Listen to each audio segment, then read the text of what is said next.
Welcome into Friar Territory, presented by Fox One. I'm Kyle Glaser, alongside Padres legend Heath Bell. Heath, it's been 5 days since the Padres were eliminated by the Chicago Cubs from the 2025 postseason. We've had a little bit of time to digest, a little bit of time to let the emotions of the loss die down a little bit. Now that we're 5 days out and the Padres offseason, for all intents and purposes, has officially gotten started, what do you think of where the Padres stand now here after the 2025 season and where this franchise is? Because we're going to talk about the future, but in order to know where you're going, you have to talk about where you've been. And, it's a good time for a post-mortem on the 2025 season. Well, it's a little hard to think about the Padres right now, just, because he got knocked out. It seems a lot longer than a week ago.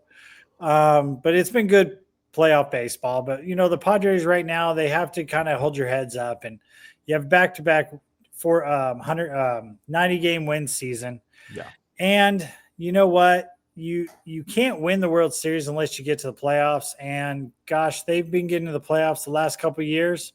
Yeah. So that's the only key. You kind of need to get a little bit hot. You need to have a little streak going when you get to the playoffs or something. And honestly, to be honest, Padre fans out there, and I hate to say it, we were kind of stumbling into the playoffs. The last series against Arizona, even me, I was kind of like, okay, we're gonna get on this hot streak. We're gonna get on this hot streak. And we really, the last couple of weeks, we could have had the division. And we just kind of stumbled. And here's the thing is we just never won on the road, even the last 2 or 3 weeks of the season. And in the playoffs, that's what happened. We just didn't win on the road. Absolutely. And it's a key point. We talked about it all season. The Padres lost 11 of their 12 road series during the season against teams with winning records. And then, of course, losing their postseason series against a team with a winning record on the road as well. It's just a situation where, look, this team had some very clear shortcomings. But I think when you take a step back and you think about what did we learn about the Padres in 2025, what's different?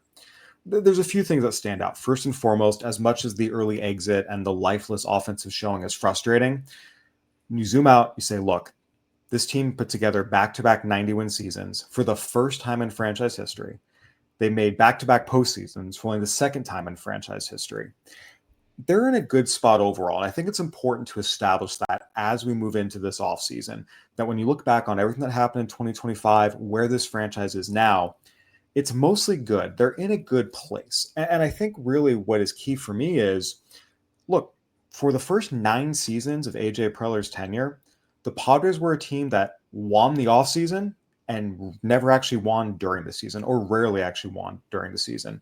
If you go from 2015 to 2023, the Padres did not have a single 90-win season. They made the playoffs twice, one of which was the COVID-shortened season. And while 2022, they reached the NLCS and all that goodwill kind of disappeared with the 2023 collapse. So this was not a team that you could say, yeah, we think this is a good team that's going to compete year in and year out. The last 2 years, they've changed that because now the Padres are a team that is competing year in and year out. They're posting 90-win seasons. They're in the race for the division title to the last week of the season 2 years in a row. So I think the Padres are in as good of a place they have been really during the AJ Preller tenure. And frankly, you can argue over the last 20 years or so, as much as there's questions moving forward, they are starting from a place of strength. And I think it's important to appreciate and understand and recognize that. Yeah, I think a lot of people, I think all the analysts were talking in the beginning of the season that we're going to be a 500, team, probably be in third place. Didn't see them go to the playoffs at all. And the Padres are in a good spot. During the COVID season, everybody asked, how does this really rank? And I'm like, well, if the next couple of years they're in the playoffs, then it kind of shows that this team's going to stick around. And I really think this offseason, it doesn't matter what the Padres are going to do. I know they're going to lose some guys. They may keep some guys, may pick up a free agent or two here and there. But I think people are not going to rule out the Padres anymore because what this organization has done the last, 3 to 4 years, really 5 years. So I think it's in a good spot. I think the Padres are in a good spot, even if they win the offseason that they're probably not going to do this offseason or next offseason. Yeah. But I think they've got the guys Now they just kind of need to mold it and get hot at the right time and, play a whole season together. So I think this is a great time to be a Padre fan. It really is. Yeah, and again, there are certainly some key players they're likely going to lose in free agency. There are some big decisions they have to make in terms of who they extend qualifying offers to. And we will have everything broken down in full throughout this offseason here on Friar Territory. But those are all shows in and of themselves. This one, again, I really want to focus on what the 2025 team did. And I think where I start with that is there were a lot of highlights this season. Again, there were certainly moments that were painful and frustrating, and we chronicled all of them. But I want to ask you, again, this was a good season. It was a productive season. It was a successful season. What for you was the highlight of the 2025 season? What moment do you think sticks out to you? What moment should be playing on the highlight reel to, start games at Petco for the next few years? I was okay. The highlight for me this year, I was actually at Manny's 2000 hit. Yeah. So I was that was pretty exciting. Tatis had robbed some home runs this season. Have to go with, Miller having the immaculate inning, 9 pitches, 3 down, 3 up, 3 down. Yeah. Let's see those are probably the most memorable moment for me was, Sheets was having a great spring training, and it was kind of like, is he going to be on the team? Is he not going to be on the team? And I'm like, man, he needs to start. He needs to be starting first baseman because I feel like the first baseman needs to be a big guy. Yeah. Well, anyway, he wasn't starting, and I was like, opening day, and I was like, man, this is going to be hard. Are they going to use the guy? Are they not going to use the guy? Blah, blah, blah. Anyway, he came in to pitch hit. Yep. His first at bat as a Padre, home run. So there's a pitch hit home run. And that's kind of one of those memories that I think needs to kind of keep, out there of this year. How he kind of turned around his career, resurrected it. And he's kind of forced to be reckoned with that a lot of people in Chicago thought he was going to do. He just never did. Yeah. So, I think that's probably my most memorable moment. I know there's a bunch of them there, but it's probably Gavin Sheets hitting the pitch hit home run opening day. That is a big one. I think the moment for me that's the highlight of the season is Freddie Fermin with a walk-off RBI single in extra innings to send the Padres to the playoffs. It's always exciting when you clinch, but to clinch in extra innings on a walk-off, that's pretty rare, special, and exciting. And I think especially coming from a guy who was a midseason addition, because what the Padres did at the trade deadline was such a big part of their success this season. It was such a big part of who this team's identity was. The fact that it was Fermin, a guy who was probably the lowest profile addition, actually not probably, was the lowest profile addition the Padres made other than maybe Will Wagner. And for him to be the guy that stepped up after really turning the catching position from a weakness to a place of relative strength for the Padres, that was a huge moment. But you're right, Gavin Sheets, go ahead, pinch hit home run on opening day. That was big as well. And it really did set the tone for the season in the sense of this Padres team had 40 comeback wins, and it started from day one. I do think those are two moments that certainly stand out to me. And Heath, again, there were some ups and downs from a lot of guys this season. There were a lot of guys who we talked about at various points looking like, superstars carrying the team. At other points talked about they're in the worst slumps of their careers. Who do you think was the Padres 2025 team MVP? Because there's a lot of candidates, but when you look at this season and this team, who would you give that out to? Gosh, there's two guys that I'm really thinking that would be the team wouldn't be the way the team wouldn't have got to the playoffs and wouldn't have done as well as they did. Gavin Sheets is one of them, but then one guy was kind of about throwing in the towel was Bogarts X. Early on the season, he didn't really hit well. He's playing defense, and it was kind of like, what's he going to do? I think we were talking maybe the first 2 months of the season. Then he slowly just started hitting, and before you know it, he was getting the key hits. He wasn't doing anything, big with, getting a huge home run, but then occasionally would hit a home run, and it was like he was getting on base when they needed people on base. And it was just that unsung hero that I think if you had to ask who was the MVP of the team, I would say it would be Bogarts. I know he had some injuries a little bit late, but man, when he was in the lineup mid-season to the end, I mean, he did amazing this year. So, I mean, he just started off slow, but I think he kind of turned his whole career around a little bit, and he kind of refound himself. And I expect great things to happen for next season. Yeah, there's no question. Post-June, Xander Bogaerts was one of the Padres' best hitters, and we really saw the impact when he was not in the lineup there toward the end of the season in August and September. But to me, the guy that's the MVP, and I think was the MVP with some room to spare, Nick Pivetta. When you talk about everything the Padres had go wrong this year on the pitching staff, you talk about Yu Darvish missing half the season and not being effective when he came back, Michael King being on the IL for a combined 3 months, Dylan Cease having the worst season of his career since his rookie year. Nick Pivetta was the one guy that was consistent, and not only consistent, but dominant throughout the entire season. 13-5, sub-3 ERA, consistent 6-inning starts, 7-inning starts. When the Padres were slumping, when they were really, really struggling, they knew when Nick Pivetta took the ball, it was win day more often than not. This was a stopper in every sense of the word. And frankly, a guy who was not just the Padres' best pitcher, but one of the best pitchers in the National League. Again, he's not going to win the Cy Young Award, but you look at where he was, ERA, opponent's average, whip, all of it, it's top 5, top 6. And I think for me, if you're the Padres, talk about who's the guy that if they didn't have this year, their season would have been so fundamentally different. To me, it's Nick Pivetta because he was the anchor and the one constant in that rotation. Look, there's a reason the Padres, for the most part, were able to avoid those, nasty 6-7 game losing streaks that so many teams have. They did have one 7-game losing streak, 6-game losing streak, but that was in May. And a big part of it was whenever Nick Pivetta took the ball, more often than not, they were going to get the win. And I just think for me, he was such an important part of this team. To me, he's the Padres MVP again. Machado had some great moments and overall a good year. Tatis had a very good year overall. A lot of other guys stepped up, but to me, Nick Pivetta is the guy. Yeah, Nick had an amazing season and kind of showed what he can do.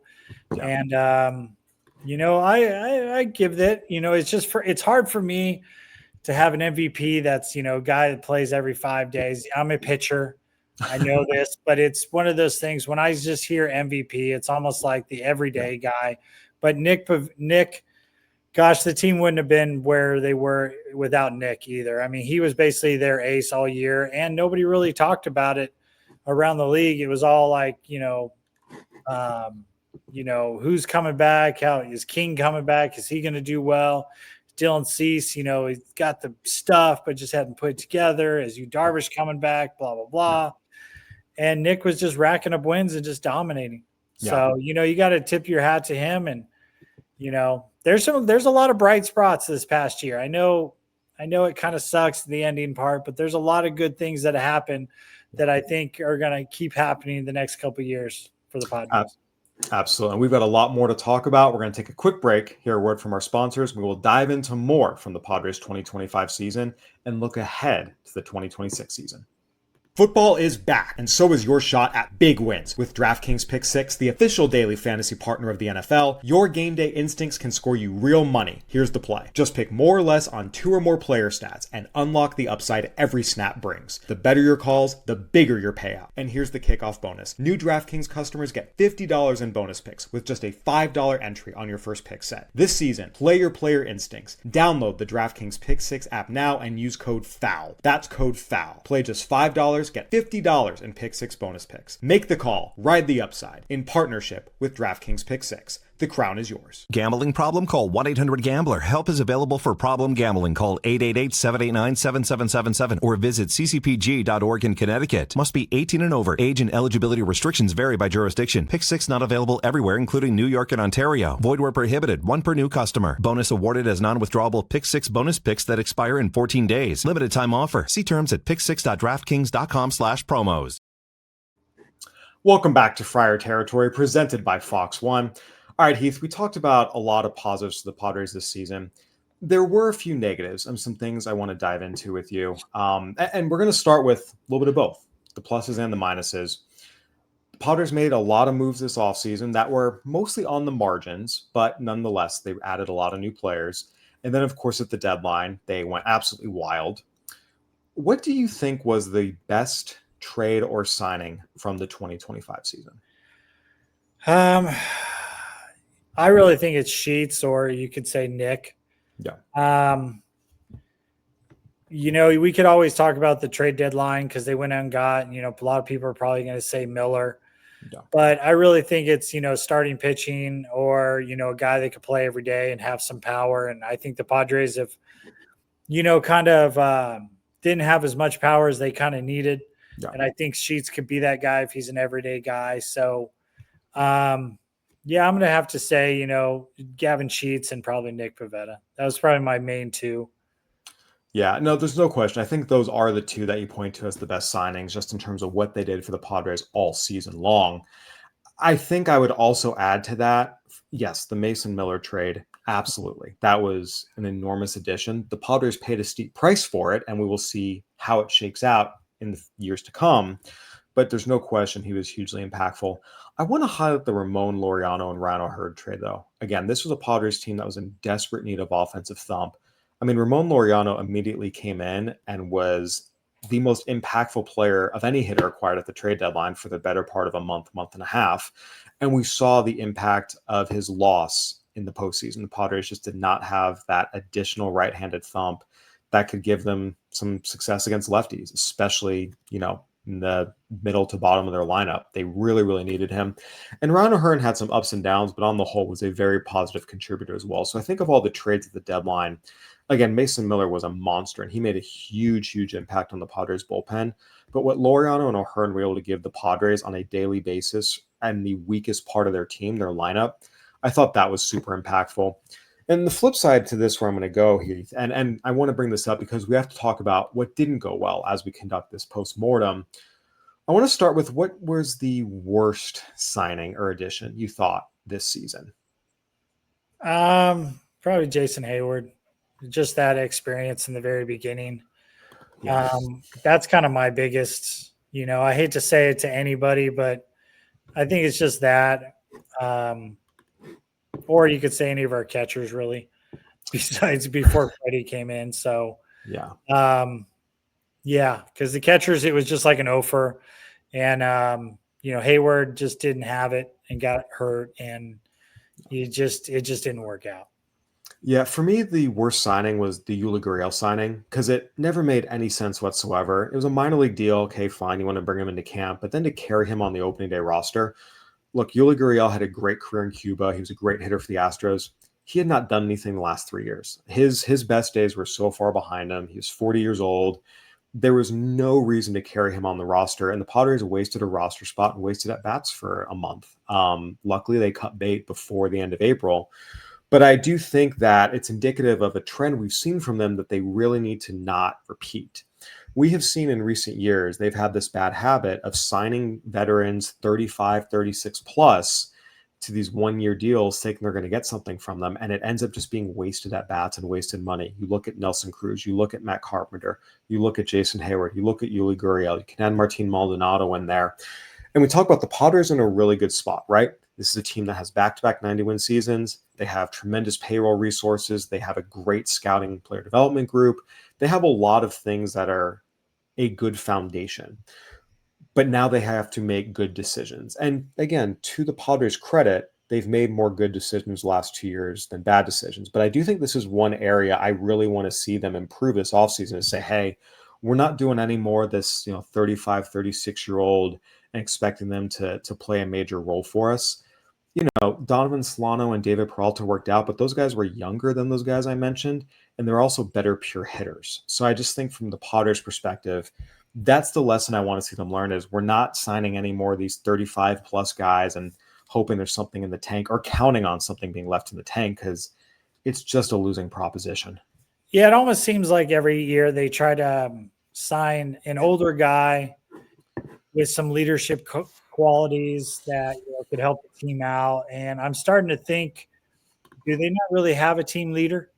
Is it Machado when he's doing well? Is it Tatis when he's doing well? But when they're not doing well, are they not a team leader? And I don't know this, but every time they bring in a veteran guy, it's like, well, he could help with the leadership quality. And it's like, okay.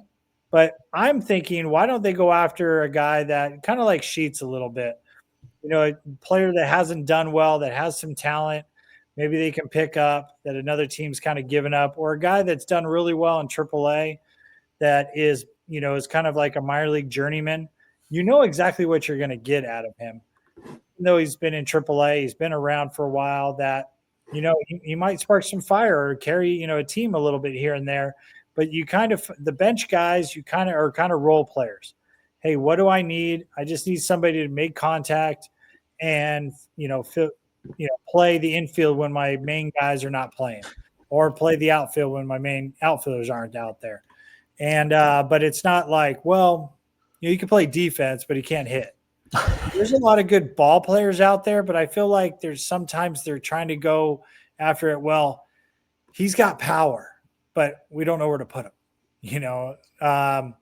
We're hoping to resurrect his career here or something. So it's kind of hard finding the bench guys, but it's kind of, I feel like you can steal them from other clubs that just have maybe too many guys. Yeah. And, here's the other part. Say the Toronto Blue Jays. I know the Toronto Blue Jays, or even, well, you don't want to say the Dodgers, but teams that have a lot of people that are really good. Yeah. Look at their farm system. There's guys that are in AA and AAA that are stuck, that can't move, that have potential. That's where you go after and get those guys. And they might not be top prospects, but they're good ball players. And that's who I think you want your bench.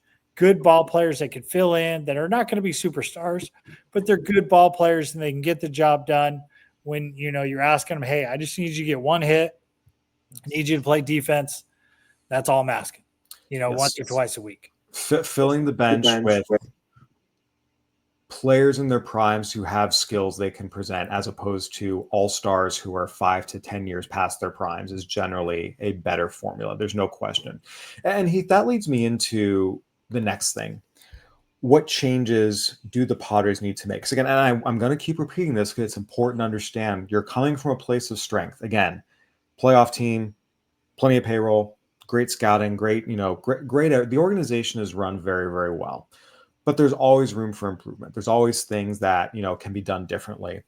And you kind of hit on this a little bit with some of the leadership stuff. We talked a little bit about some of their position player free agent signings.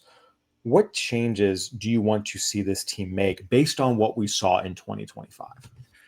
Well, it's going to be interesting to see who they're actually going to bring back, who they're losing. So, part of me wants to, let's just kind of fill in the holes of who, like O'Rise is probably going to be gone. So we need to find I think we found a first baseman in Sheets or O'Hearn, are we bringing O'Hearn back? Are we bringing Roy back? Are we bringing, let's see, Freddie will be back, Miller will be back. Yeah, it's so basically what it is Cease and Arias are free agents. Suarez and Michael King have options that can be exercised, that they can exercise to be free agents. There's no question there are some key players that could be free agents and could lose. Ryan O'Hearn's another one of them. So, and we'll get into all these guys and who they should bring back and who they shouldn't in another show, because I think that's its own show. But in terms of the changes organizationally, philosophically, what do you think they should change or really focus on here? What they really should focus on is set their main positions. This guy is going to play this, who's going to be the first baseman next year? Who's going to be the second baseman? We kind of know who's going to be short and third. We know who's going to play center, and we know who's going to play right. Okay. Who's going to play first? Who's going to play left? And then who's our bench? I'm not big into, let's switch it up. Coneworth can play first base and he can play shortstop. He can play third. He can do this. No, let's go. Coneworth's our second baseman. Who's going to play first base? Let's bring him in, or let's keep him.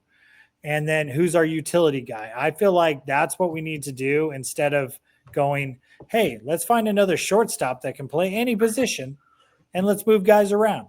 That's where I think the team needs to go if they really want to win a championship and need to, be a team that threatens other teams to win championships. That's what I think the front office should start doing. Certainly a valid point. Again, I think the Padres in general as an organization have gotten better about not moving guys around and putting them in positions they have no business playing. For example, Will Myers in center field or third base, or Jed Jerko at shortstop or you're on Hervis Solarte at second base, all the terrible, terrible things we saw over the years. And I will say, one of the biggest flaws that this front office had for years and years and years was, oh, we'll just bring in the best players and we'll figure out where they fit afterward. And that's not how Major League roster construction works. Most of the Padres front office comes from an amateur scouting background, particularly on the international side. And that mindset works in international scouting when you're scouting 16-year-olds. Hey, let's just bring in the best talent. We'll figure out what position he's going to play later because his body's going to change. There's so much development left. That's fine in that context. Major League roster construction, if you need a first baseman, you need to sign a first baseman.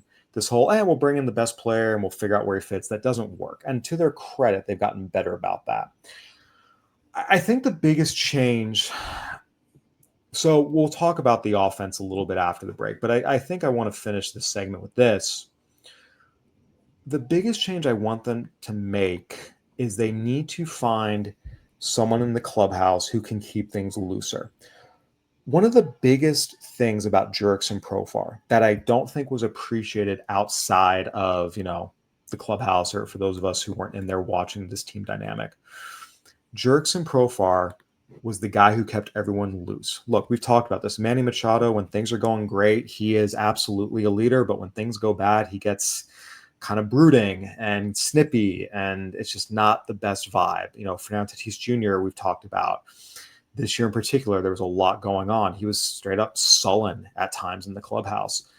It's no coincidence the Padres' two most functional clubhouses and two most successful teams were 2022 and 2024 when Jurickson Profar was there. Even when Profar wasn't hitting at an all-star level in 2022, he just kept everyone loose. He made such a big difference in that clubhouse. And I think the Padres need to find that guy, not the 40-year-old veteran Nelson Cruz, Jason Hayward type. Find the guy who has enough service time under his belt that Manny will respect him and can just keep guys loose. And again, I'm not saying bring Jurickson Profar back. You have the PD suspension. He's making way too much money. I mean, unless the Braves want to pay down every cent of his contract, which they're not going to want to.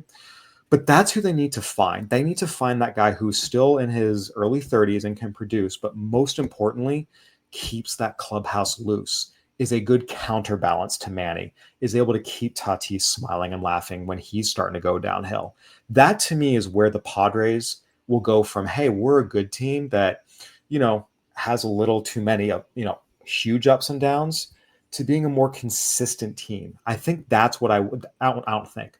So you're basically saying you want Kim back or you want Profar back? Say in those terms. I mean, Kim absolutely did it, but it was really Profar. Again, you need I someone who understand. Manny in particular, he'll keep Manny and Fernando loose. Unfortunately, we're talking about we need a Latin guy that speaks the same language and can joke around, because I know what it's like in the clubhouse. Sometimes Latin guys don't want to joke around without, they're Latin boys. So it is what it is, Yeah. And again, I mean, I think, it also helped, again, Manny, Profar, and Tatis are all bilingual, so they could all communicate with everyone around the clubhouse. And that, to me, from a qualitative perspective, I think is something the Padres need to change in their, when we're looking for clubhouse additions, it's not that 40-year-old sage veteran. It's the guy who keeps everyone loose. That, to me, is the biggest philosophical change I want to see in terms of when they're looking at makeup in terms of their roster construction. But Heath, it's not just about makeup.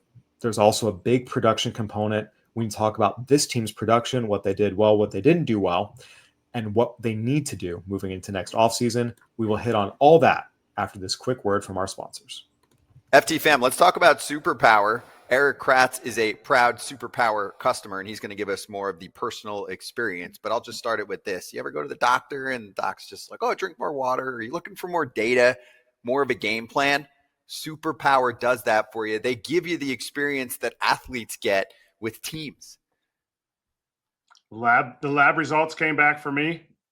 Now it streamlines everything that I kind of had an idea of, but now it really lets me focus on the things that I'm deficient in, the things that I have good lab test results from, and I can go in that direction I want to go. Nutritional guidance, supplement suggestions, you name it. There's so much more info to check out at superpower.com. And you can lock in the special $199 price while it lasts after you sign up. They're going to ask you how you heard about them. Mention FT to support the show. Your biology decoded, your blueprint activated with Superpower. Welcome back to Friar Territory, presented by Fox One. All right, Heath, in terms of where the team needs to make changes from more of a statistical standpoint. Again, the good. Padres were third in the majors in ERA this year, and a lot of that was bullpen dependent. At the same time, the final product was really, really good on the mound. On the offensive side, it was less good. Padres finished 18th in runs scored, 16th in OPS, and 28th in homers, bottom half of the league in all of those categories. What do you want to see the Padres do based on what happened this year in terms of focusing on their areas of improvement? I hate to say it, but hit better. I mean, really, you could say, well, you need to find a power bat, but that's, doesn't always work. You just need the team to hit like 260, 270. I mean, it's great to have somebody hitting 300 on the team, but you need more guys hitting, in the high 200s than, well, I got 25 home runs and I'm batting 250. So they just need to find guys that, hit better. I mean, really, that's what it boils down to. I mean, yeah, everybody can say, well, you kind of had an off year, this and that, but really, if you want, there's always one or two guys, even the bench guys, they're hitting, maybe they don't have a bunch of bats, but they're getting hits. They don't crush the ball. So either, their power needs to show up a little bit more or their batting average. And I don't know if that is different hitting coach or whatnot, but something needs to happen because we got into these funks where the team did not hit at all for like weeks. Yeah. So, and keep in mind, these numbers are an improvement from where they were pre-trade deadline because the deadline additions upgraded everything. So for more than half the year, they weren't just bottom half, they were bottom 10 in pretty much every offensive category, bottom 5 in a lot of them. Look, in order to go from good team who reaches the playoffs to championship level team, you have to have an elite offense. It's that simple. The last 10 World Series champions have all been top 10 in the majors in runs scored. The last 5 World Series champions have all been top 5 in the majors in home runs. You need to be able to bang and bang a lot to win a championship in this day and age. It's everything. It's singles, doubles, triples, homers. You can't be one-dimensional. You have to do it all. And so for the Padres, I think it's really, really critical they use, and they're going to have some pitching holes they're going to have to fill, and we'll get to that in a second. But when you talk about the primary use of their resources does need to go to this lineup and to this offense. First and foremost, that means picking up Ramon Laureano's option in left field. And look, they have some good foundational pieces, right? Laureano, Merrill, Tatis, you have Bogarts, Machado, you have Cronenworth, but making sure you're bringing in a first baseman who can mash. And look, just adding more thump off the bench. You need additions. It's not just going to come from internal improvements. If, Tatis and Machado hit 5 more home runs and get to 30, that's great. That's not going to take you from 28th in the majors in home runs to top 5. You need to get a lot more impact from a lot more players. So I think fundamentally this Padres offense needs to change its identity. And again, it's not all about home runs, but they need to find ways to score. The Brewers, for example, they're 22nd home runs, but they're 3rd in runs scored. You can find ways around it, but you can't be bottom half in the majors in scoring and expect to win a World Series. You can't. And for the Padres to achieve their stated goals, this is what needs to change from the 2025 team. And I also think, part of that is don't get too stuck into, hey, Tatis is our leadoff guy and Manny's hitting 3rd. We got to mix it up. If they're not hitting well, move them down the lineup, but that, emotionally, are they going to be upset or whatnot? Because you look at other teams and some of their big name guys are batting 5th and 6th, because the other guys are hot or whatnot. And it's just kind of like, hey, so maybe you put Manny and Tatis back to back together, or you find a leadoff man or something. So I just think they're kind of stuck in their roles a little bit of here. This is what it is. Maybe they need to mix it up, bounce guys around a little bit. And again, I think some of that is personnel. they've got to have the right personnel so that you can mix it up and still feel like you're putting together an offense that is a legitimate threat game in and game out. So first and foremost, that to me is the big message from the 2025 team in terms of what do you take moving forward. Again, we've talked about they're in a good place, finding someone who can keep the clubhouse loose. But the number one thing really is they've got to add offensive thump. And again, saying, well, we expect Machado and Tatis to hit better than they did this year. That's not going to be what takes them from, again, 18th in runs to top 10 in scoring, from 28th in homers to top 5 in home runs. It has to come from a lot of different places.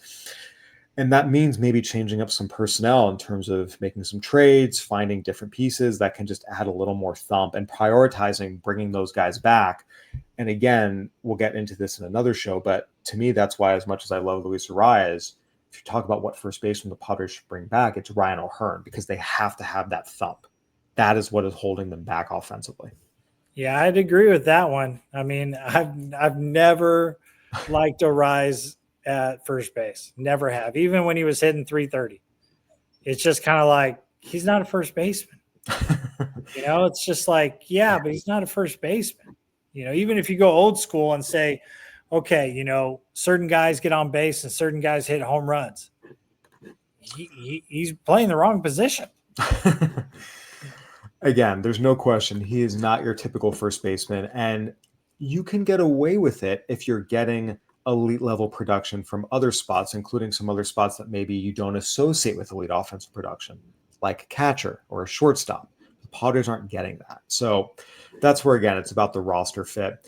And lastly, Heath, the other big lesson from 2025 I think we need to take away is the Padres had the best bullpen in baseball by a wide margin. They had the lowest ERA of any bullpen by nearly half a run, best opponent's batting average by nearly 15 points. I mean, pick your favorite statistic. The Padres are the best at it, and you just watched them. They're ridiculous.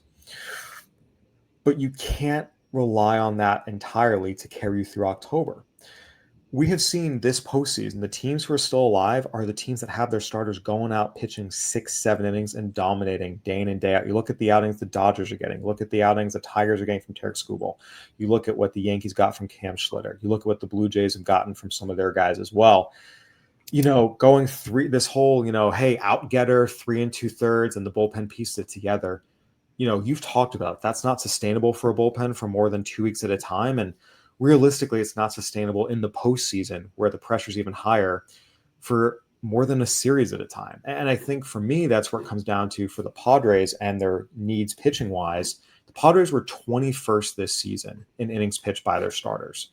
That number has to get at least in the top half of baseball, not just for success in the regular season, but in the postseason, so that you can roll out starters in games 1 and 2 and 3 that you feel really good about are capable of giving you 6, if not 7. That's what the best teams have, and that's what the Padres lacked, given Dylan Cease and Yu Darvish's performance this year.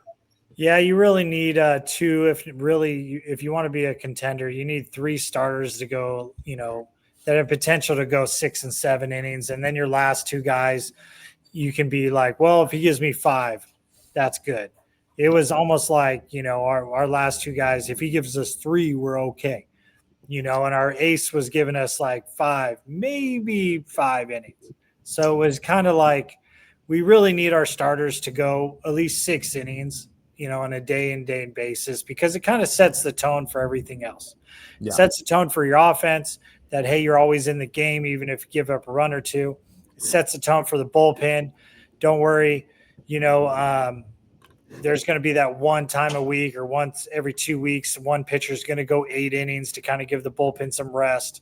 But it's not like day in and day out, man, the bullpen, we got to use all these guys. Okay, now we got to save them. Okay, we're not going to pitch back-to-back day. It's too early, for our main guys, or try to have it our 4 main guys. We got to fill in a guy. So on Monday, these 2 main guys will go, and then on Tuesday, this guy, and then Wednesday, you got to have starters to go 5, 6 innings, really, and have at least 2, if not 3, to go every time they start. They're going pretty much 6 innings. They occasionally can have a bad outing and go like 5, but they really need to be going out and pitching 6, 7 innings. And that's kind of the big key for the Padres the last couple of years, is to have starters starters that are legit starters that are going to go out there and pitch 6-7 innings. I mean, look at, like you said, look at all the playoff teams. The ones that are winning right now are having the starters go 6, 7, 8 innings, and their bullpen doesn't have to like pitch the whole game. It makes a world of difference. And I think, again, even the teams, look at the Brewers, they threw a bullpen game in game 2, but Freddie Peralta shoved for 6 innings in game 1. I mean, you're getting that dominant start, and they're going to be able to get more of that later in the postseason from different starters. We'll see what they end up doing in games 3 and 4, but they have the horses to do that. And or they also had that one 6-7 guy, I forget his name. Jacob Mizorowski, who throws ridiculous. He threw 3 innings out of relief. Yes, which is something the Padres should have done with Michael King and didn't. Yeah, exactly. It's like, okay, here's another starter, but we'll put him in here, and if the first starter doesn't got it, then the next starter will go 3 or 4 innings. Then give it over to the bullpen. You cannot win in the postseason consistently if you're using 6 to 7 different pitchers every single game. It's not a winning formula. It just isn't. So, and again, that goes back to also things we saw in the regular season. And I think it's going to be important for the Padres as they pursue their different starting pitching additions, given Dylan Cease is a free agent, given Michael King will likely opt out, making sure they are getting guys who can log innings. It is so critical for this team over the course of the season and come postseason time. And Heath, I want to wrap up here as we do our kind of final wrap up of 2025. This team's success, for better or worse, is so heavily reliant on the performance of Fernando Tatis Jr. and Manny Machado. Those are their 2 best players. Those are their 2 most talented players. What was your assessment of their performance this past season in 2025? Below average, to be honest with you. I know Manny had some good streaks there, and Tatis, started off really hot and then kind of finished pretty good. But I feel like it was below average. I don't know what happened. It kind of feel like off the season kind of hurt him a little bit, off the field situations. I don't know what was going on off the field. That's the only thing I can kind of predict is maybe, but I think it's below average. I mean, really do. And even though if they didn't make all the trades at the trade deadline, we're talking maybe the team didn't even make the playoffs. So it's hard for say the Yankees, if Judge doesn't hit, they got some other guys that can hit. So it's kind of one of those things that I just give their performance this year below average of what we know what those 2 guys are capable of.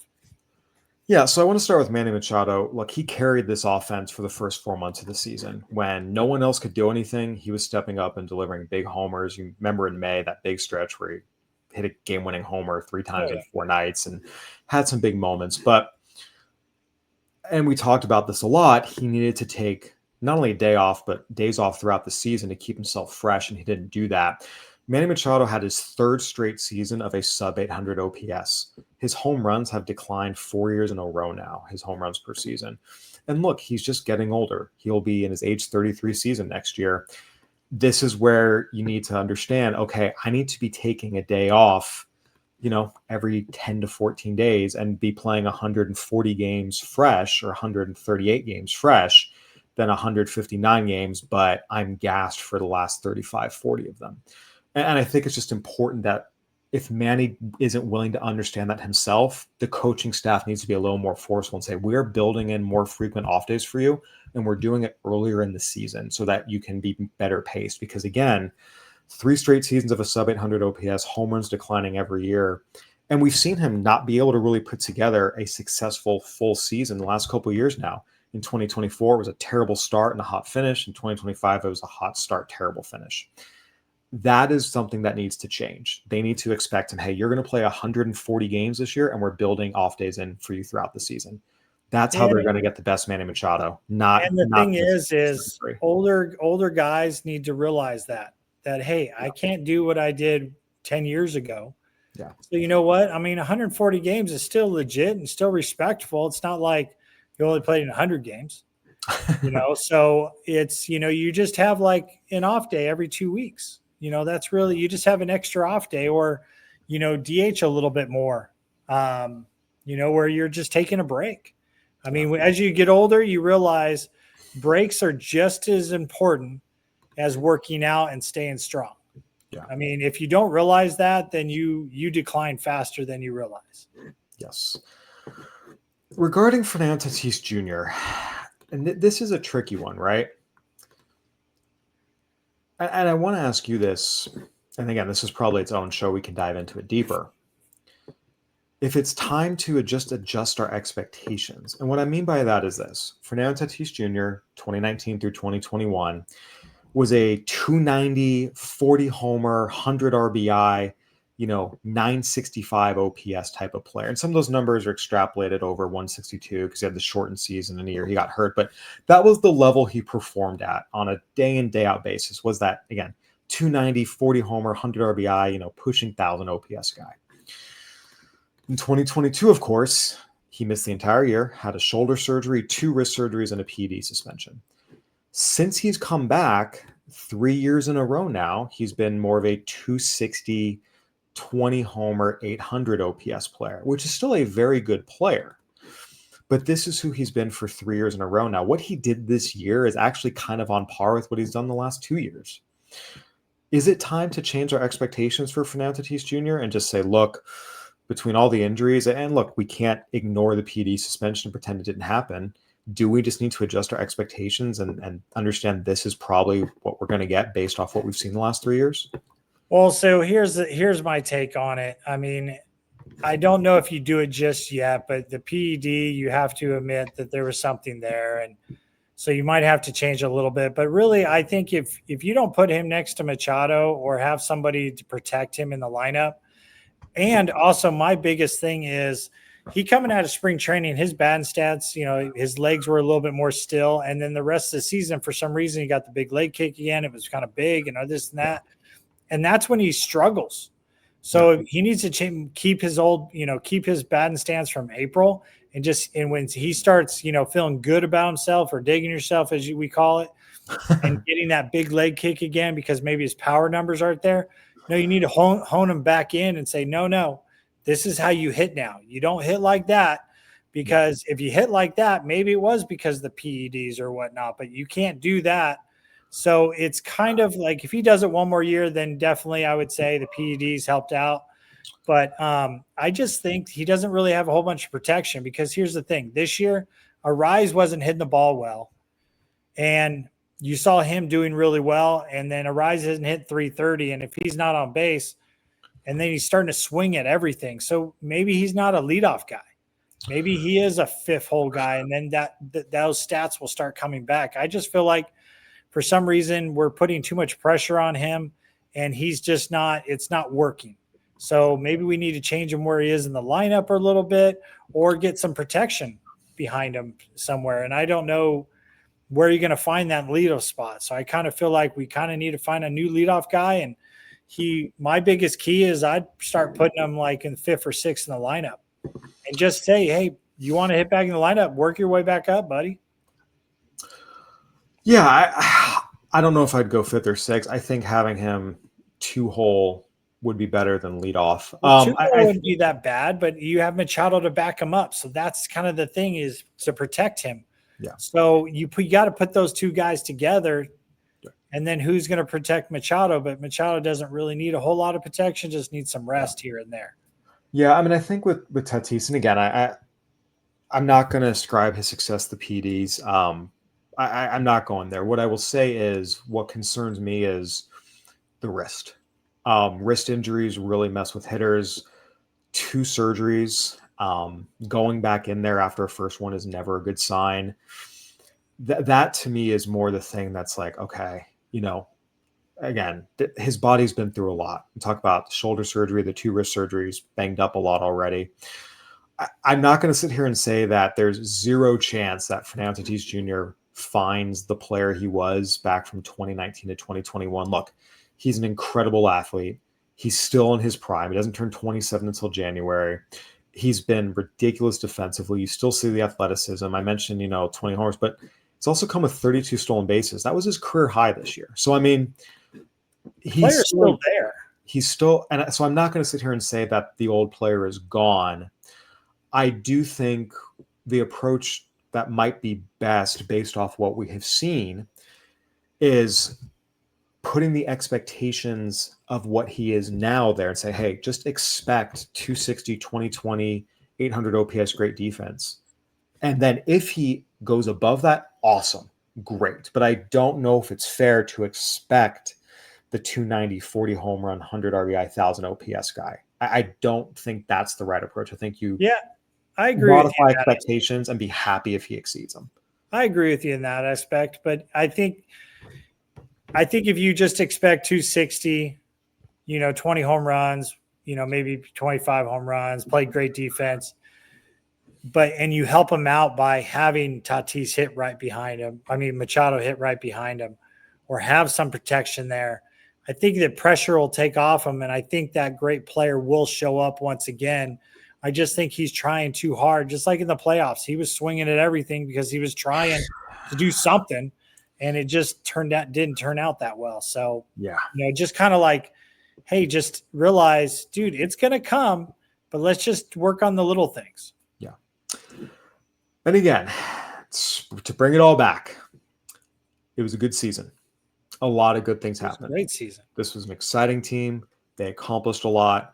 They overcame a lot of injuries. They overcame a lot of poor performances from guys. We talked about Machado and Tatis, their slumps, but Luis Arias had his worst year in years as well. Still was able to hit okay, but it wasn't Luis Arias of old. And in the end, this is still a good team. And I think that is what I will take away most from the 2025 Padres. Past Padres teams, it felt like everything had to go perfectly. If one or two guys had a down year, if there was a key injury here or there, it felt like the season spiraled and it was over. The last two seasons, and this year in particular, I feel like that changed. And I do think now the Padres are a team that instead of saying, oh, they're really only contenders once every other year and it's a lot more fragile than you might think it is, now you can definitively say, yeah, they are contenders year in and year out. They can overcome whatever obstacles are thrown at them. And at the end of the day, this is a team that will be in playoff position. What they can do beyond that, there's a lot of other factors. And I don't know if you could have said that definitively before this year, just given their, pattern of make the playoffs, miss the playoffs, make the playoffs, miss the playoffs, intermingling disappointing years with great years. Now they're having consecutive good years to be proud of. And I think that is the ultimate takeaway from this 2025 team. I honestly couldn't say it any better than you just did, because I agree with everything you just said. They're kind of a team to be reckoned with year in, year out. Beforehand, it was like, oh, they got a bunch of players and they didn't do anything, or they did. And so I agree with you, every word you said. So we will see. We have a lot more to come this offseason. We're going to look at all the Padres' potential free agents, talk about who they should bring back, who they shouldn't, look at who is going to be on the market, who would be a good fit for the Padres. We'll talk about roster moves. We'll talk about front office decisions. AJ Preller is in the final year of his contract. We'll see if he gets an extension. There is so much to talk about, and we will talk MLB playoffs and everything else happening around the league. Before we wrap up, Heath, I have to ask, how's your bracket looking this postseason? Not good. So I kind of had the Padres going most of the way, but I have Seattle, so it's not too bad. My bracket looked great in the wild card round. I got 3 of the 4 wild card matchups right. I had picked the Yankees, Cubs, Dodgers, and Guardians. So I got 3 of the 4. I missed the Tigers, Guardians.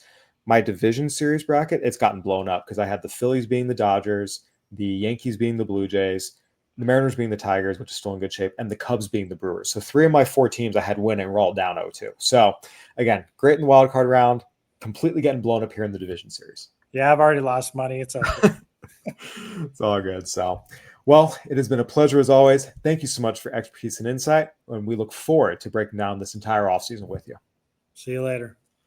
All right, everyone, that'll do it for another edition of Friar Territory presented by Fox One. Go ahead and give us a review. Apple, Spotify, YouTube, whatever platform you're watching and listening on, we would love to hear from you. For Heath Bell, I'm Kyle Glaser. Thank you for watching and listening. We'll be back later this week.